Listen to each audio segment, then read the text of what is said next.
Hi students, today I want to talk to you about 3 principles of sin that we learn from the life of David.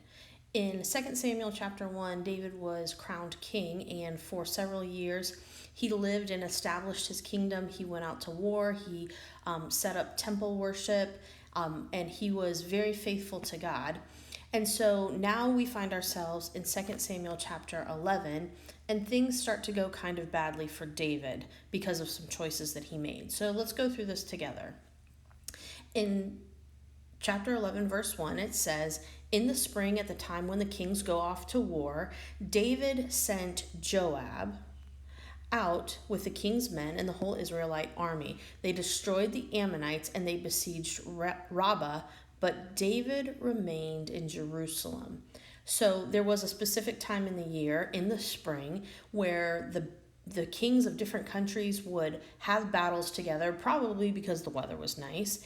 And so usually David would go out and go, but instead of doing what he was supposed to do, he sent out Joab.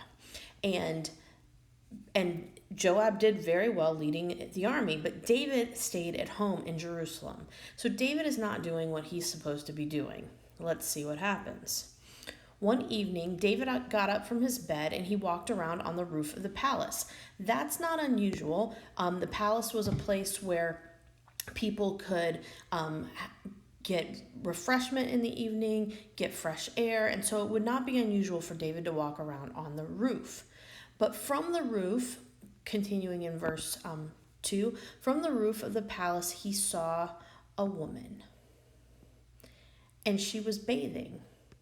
Again, that's not an unusual thing. A lot of times people kept baths or places where they could take care of themselves on the roof of the house, and he could see her bathing from the roof of the house. He noticed that she was very beautiful. So David sent someone to find out about her. So first he saw the woman, and then he sends somebody to go get her. So the man comes back and he says, "She is Bathsheba, the daughter of Eliam and the wife of Uriah the Hittite." That's really important to remember because this woman is accounted for. She is someone's daughter and she's someone's wife. So that wasn't good enough for David. David should have said, "Stop, I'm done. Thanks for telling me about her." But instead, David sent messengers to go get her. She came to him and he slept with her. So that's a really, really interesting transition. So if our first principle about sin is sin will take you farther than you want to go, faster than you want to get there, and you're going to stay longer than you ever intended.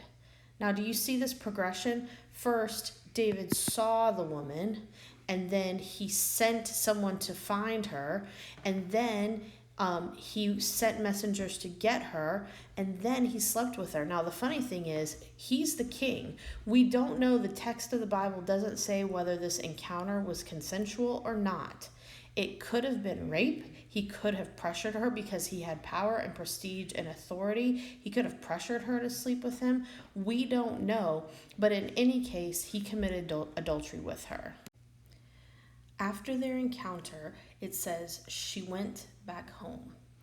And the crazy thing is, the woman conceived and she sent word to David and she said, "I am pregnant." I'm sure that was not a consequence that David had intended. Remember, this principle is sin will take you farther than you want to go,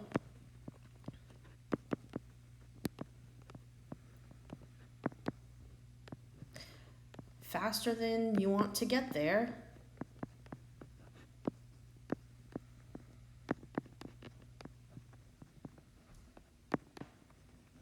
and he's going to stay longer than he ever intended. All right, so what is David going to do about the situation? In verse 6, David sends word to Joab and he says, "Send me Uriah the Hittite." He's calling for Bathsheba's husband to come home. So Joab sent him to David. When Uriah came to him, David asked how Joab was and how the soldiers and how the war was going. He's playing all nicey nice. Then David said to Uriah, "Hey, while you're home, Go down to your house and wash your feet.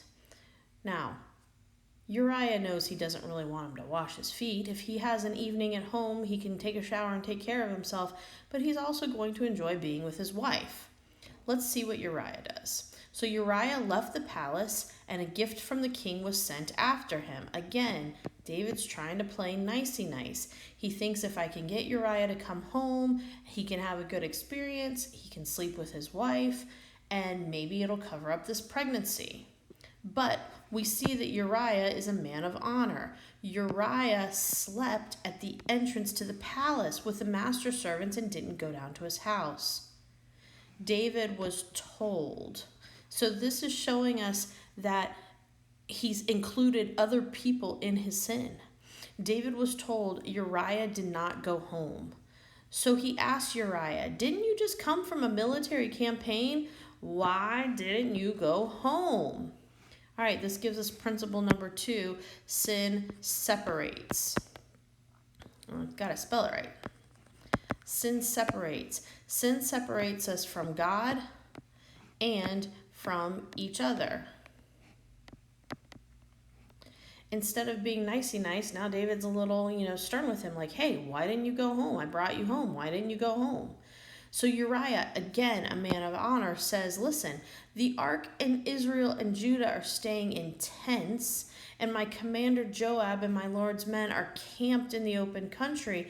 How could I go to my house and eat and drink and make love to my wife? So Uriah knows what David's talking about, and he's saying, I can't do that. How could I do that? As surely as I live, I will not do such a thing. Uriah. He's a man of honor. Thanks, Uriah. So David says to him, okay, stay here one more day, and tomorrow I will send you back.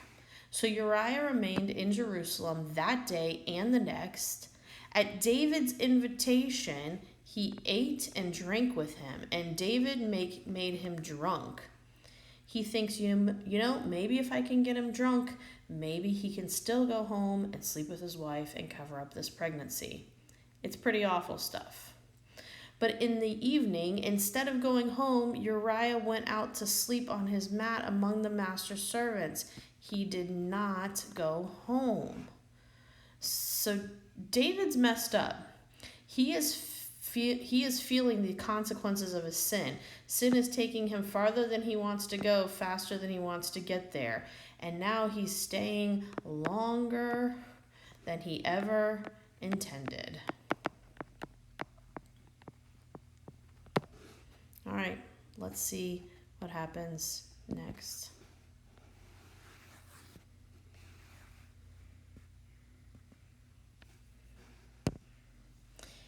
In the morning, David wrote a letter to Joab. Remember who Joab is? That's the captain of the guard. David wrote a letter to Joab, and he sent it in with Uriah. Wait, he sent the letter with Uriah? Yep. In the letter he wrote, put Uriah out in front where the fighting is fiercest. Then withdraw from him, and he will be struck down and die. Wow. We've gone from looking at a girl to calling her and saying, hey, come here, to sleeping with her, to trying to cover it up, and now we're plotting with others to have him killed. Sin will take you farther than you want to go, faster than you want to get there, and you stay longer than you wanted. So let's find out what happened. While Joab had the city under siege, he put Uriah at a place where he knew the strongest defenders were. So poor Uriah, he's in a really hot battle. When the men of the city came out to fight against Joab, some of the men in David's army fell. They died. Moreover, Uriah the Hittite also died. So, here's the last principle I want to talk to you about. You don't sin in a vacuum. I need you to remember this idea. My sin, our consequences. My sin, our consequences. So David's sin of sleeping with Bathsheba goes to a cover up that he included other people in, and then he plots with Joab, and then other people in the army get killed, and so does poor Uriah. He did. Okay? So it's not just David's sin. He's not just saying this affects me and no one else. No, my sin, our consequences. Other people died because of David's sin. What happens next? Joab sends David a full account of the battle. He instructed the messenger, when you have finished giving the king the account of the battle, the king's anger may flare up. David's not going to like what happened in this battle. And he may ask you, why did you get so close to the city and fight? Didn't you know that they would shoot arrows from the wall? Who killed Abimelech? Didn't a woman drop a millstone by the wall so he died? Why did you get so close to the wall? And if he says this to you, then say to him, moreover, your servant Uriah the Hittite is dead. So Joab's saying, I would not have done this if you didn't ask me to plot against Uriah. So the messenger went out. And when he arrived, he told David everything. The messenger said to David, the men overpowered us. They came out against us in the open. We drove them back to the entrance of the gate. The archers shot arrows at your servants from the wall. Some of the king's men died. Moreover, your servant Uriah the Hittite is dead. David told the messenger, say this to Joab. Don't let it upset you. The sword devours one as well as another. I mean, right here, he's trying to be overly spiritual, and he's trying to smooth things over with Joab. It's horrible. He tells him, press again and attack the city and destroy it. Say this to encourage Joab. I don't think this type of encouragement is going to ease his conscience. When Uriah's wife, Bathsheba, heard that her husband was dead, she mourned for him. After the time of mourning was over, David brought her to his house. She became his wife. She bore him a son. But the thing that David did displeased the Lord. Now we're going to talk some more about the consequences of what David did. There are more consequences to this story. But I want to remind you of our 3 principles. You don't sin in a vacuum. My sin is our consequences. Sin will take you farther than you want to go, faster than you want to get there, and you stay longer than you ever thought. And sin separates us from God and each other.